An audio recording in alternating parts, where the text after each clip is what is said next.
আসসালামু আলাইকুম। আশা করি সবাই ভালো আছেন।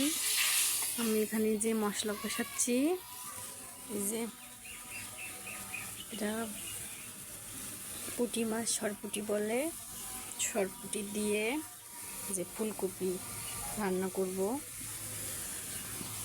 আপনারা হয়তো বলবেন যে আখা নষ্ট হয়ে গেছে, ল্যাপে না, কাল আমি লেপবো। অসুস্থ থাকার কারণে ভালোভাবে ভিডিও দিতে পারতেছি না, আবার ফোনেও সমস্যা ছিল।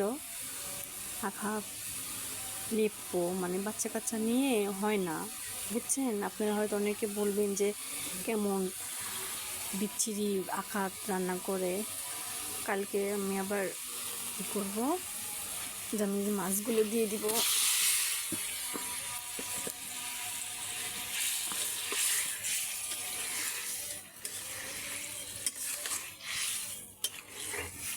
আগে মাছটা কষাবো, তারপর কষিয়ে মাছ তুলে তারপর ওই তরকারির মধ্যে আবার ফুলকপি কষাবো, তাহলে মাছটা ভাঙবে না।